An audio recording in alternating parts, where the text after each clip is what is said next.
Mitra Sepak Bola, berjumpa lagi dengan saya, Mas Topeng.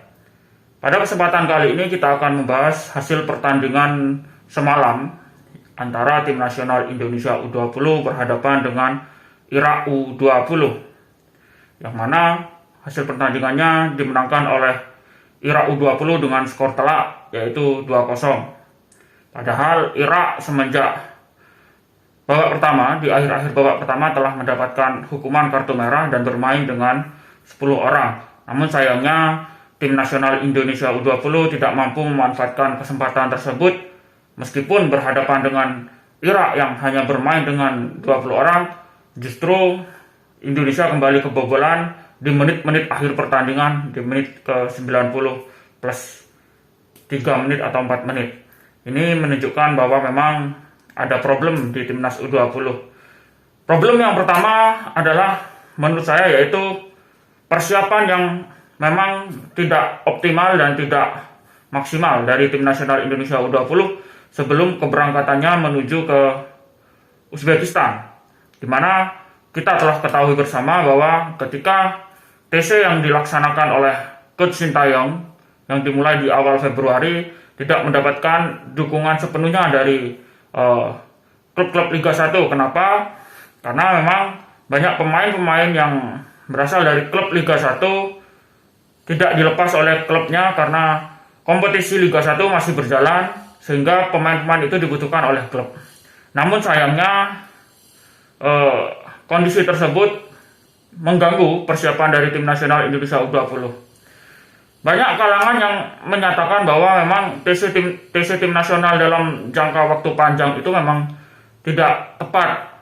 Karena kalau berkaca pada negara-negara yang sepak bolanya kuat, contohnya di Eropa seperti Jerman, Spanyol, Italia, Belanda, Inggris misalkan, mereka hanya memerlukan waktu kurang lebih 1 minggu sebelum pertandingan. Nah, itu memang fakta. Memang di negara-negara kuat di Eropa hanya membutuhkan waktu singkat untuk melakukan training center. Tapi kenapa mereka membutuhkan waktu yang sangat singkat untuk melakukan training center, padahal tim nasionalnya sangat kuat dan sangat solid, meskipun waktu persiapannya sangat sedikit.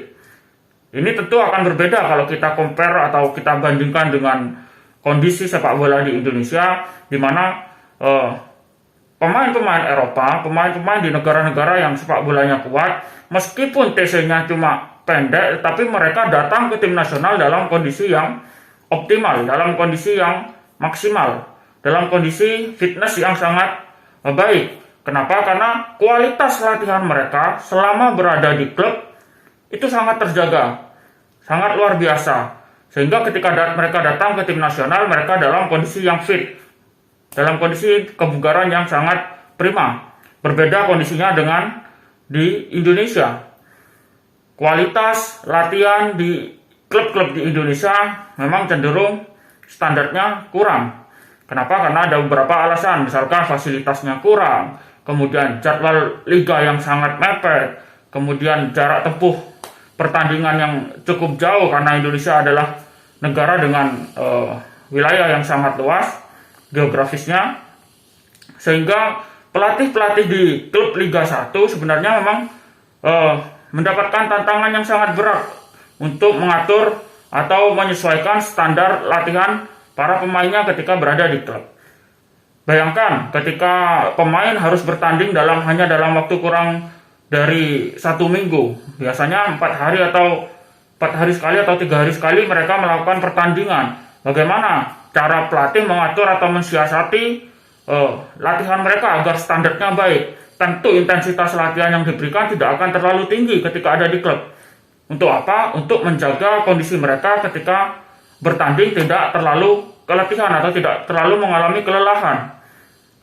Sedangkan di Eropa, dengan kontur atau geografis negaranya yang tidak terlalu luas, mayoritas mereka bertanding 1 minggu sekali, sehingga banyak waktu yang bisa dipersiapkan oleh para pelatih untuk mengatur intensitas dan standar latihan mereka ketika ada di klub. Nah, ini perbedaannya. Sehingga ketika di Indonesia, pemain dipanggil untuk memperkuat tim nasional, kalau waktunya sangat mepet, yaitu hanya 1 minggu sebelum pertandingan, maka para pemain selalu datang ke tim nasional dengan kondisi yang tidak prima, kondisi dengan kebugaran yang tidak optimal dan tidak maksimal. Nah, ini selalu menjadi tantangan setiap pelatih tim nasional di Indonesia. Berapa banyak pelatih tim nasional yang sudah mengeluhkan hal tersebut, bahwa pemain selalu datang ke tim nasional dalam kebugaran yang tidak baik, kebugaran yang tidak prima. Nah, ini semua kan berkaitan dengan bagaimana mereka berlatih ketika berada di klub, bagaimana standar latihan yang diterapkan di klub. Ini kan semuanya berkaitan. Nah, sehingga tim nasional Indonesia berbeda dengan tim nasional yang ada di Eropa. Di Eropa hanya butuh 1 minggu TC, kondisi mereka bugar, latihan taktikal sudah cukup. Mereka maju ke medan pertempuran atau medan peperangan. Indonesia butuh jangka waktu yang panjang. Untuk apa? Karena tahap awal TC itu kalau di Indonesia harus memperbaiki dulu kebugarannya, harus memperbaiki dulu teknik-teknik dasarnya, kemudian baru terakhir menjelang beberapa hari pertandingan, barulah biasanya tim pelatih memberikan taktikal, pemahaman taktikal yang akan diterapkan di dalam pertandingan. Itulah tantangan dari pelatih tim nasional Indonesia. Cukup sulit karena memang kondisinya seperti ini. Ini semua berkaitan dengan kualitas liga juga, kualitas latihan pemain di klub, kemudian pengaturan jadwal liga, semuanya sangat berkaitan. Makanya sepak bola itu adalah sesuatu yang sangat kompleks. Tidak bisa kita lihat, oh ini ada pemain bakat, panggil ke tim nasional, maka dia akan bisa bermain hebat di tim nasional. Tidak cukup demikian. Banyak aspek-aspek yang harus dilengkapi untuk menjadi tim nasional yang kuat, tim nasional yang tangguh. Itu yang pertama, itu hal pertama. Hal yang kedua adalah tidak komplitnya skuad yang dibawa oleh Sintayong. Ada pemain-pemain kunci yang tidak bisa dimainkan oleh Sintayong. Contohnya Marcelino Ferdinand, kemudian ada lagi Zanadin Faris yang ternyata di detik-detik akhir menjelang pertandingan di Uzbekistan dia cedera misalkan. Ini juga mengganggu taktikal-taktikal yang dipersiapkan oleh Sintayong. Tapi yang jelas, yang terlihat dari pertandingan semalam, tim nasional kita bermain tidak tenang, tim nasional kita bermain gugup, banyak kesalahan-kesalahan terutama di lini belakang. Kemudian ketika di press juga sangat gugup, kemudian strategi pressing yang diterapkan oleh Coach Shin juga menurut saya terlalu ke bawah, terlalu ke dalam, sehingga para pemain Irak mampu menguasai bola dengan mudah. Beda dengan Irak misalkan ketika pemain kita menguasai bola, Irak langsung memberikan tekanan yang sangat luar biasa sehingga pemain-pemain kita sering melakukan kesalahan-kesalahan passing ketika menguasai bola. Nah, ini juga berkaitan dengan mentalitas man to man. Mental man to man marking pemain kita masih sangat lemah sehingga pemain kita untuk menghadapi pemain Irak yang menguasai bola, pemain kita membutuhkan 2-3 orang. Nah, ini membuat celah di posisi yang lain karena pemain kita tertarik untuk menjaga satu orang yang menguasai bola, sedangkan pemain yang lain akhirnya bisa mendapatkan space yang cukup untuk melakukan pergerakan tanpa bola. Ini juga sangat disayangkan. Selain itu terlihat juga kaitannya dengan hal yang pertama tadi, yaitu fisik kedodoran. Di menit 60 ke atas pemain timnas kita temponya mulai menurun. Berbeda dengan awal-awal babak pertama, kita sempat mendapatkan beberapa peluang emas melalui Hoki Caraka dan juga Ronaldo Kuate misalkan. Seharusnya 2 peluang itu bisa dimanfaatkan menjadi gol. Hoki Caraka juga kembali mendapatkan peluang emas di menit-menit awal babak kedua. Kalau saja itu semua bisa dikonversikan oleh pemain kita menjadi gol, mungkin pertandingan akan berjalan lebih menarik misalkan. Ya, inilah problematika sepak bola kita. Semoga ke depan hal-hal yang demikian ini bisa dibenahi. PT Liga ke depan, operator Liga, operator kompetisi ke depan dengan terpilihnya Ketua Umum PSSI yang baru, semoga benar-benar menjadi fokus pembenahan juga. Bagaimana mengatur jadwal, bagaimana mengatur regulasi pertandingan sehingga tidak berbenturan dengan agenda tim nasional. Ini juga harus diperbaiki.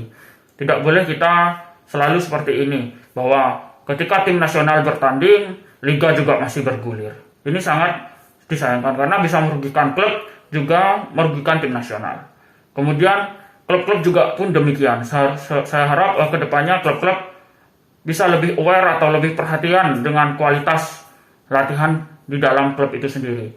Bagaimana mereka melengkapi fasilitas latihan yang dibutuhkan oleh para pemain-pemain di era sepak bola modern ini. Kemudian juga bagaimana mereka memiliki pelatih ya, dengan kapasitas yang mumpuni untuk meningkatkan performa pemain. Ini juga semua saya harap terus berbenah sehingga tim nasional kita bisa progres ke depan. Kalau seperti ini terus, kita akan semakin jauh, bahkan di level Asia Tenggara kita juga semakin tertinggal. Kita lihat tadi malam juga Vietnam berhasil mengalahkan Australia dengan skor tipis 1-0. Ini juga menjadi sebuah perhatian, kalau tidak kita akan semakin tercecer oleh Vietnam sekalipun. Oke, sekian, terima kasih.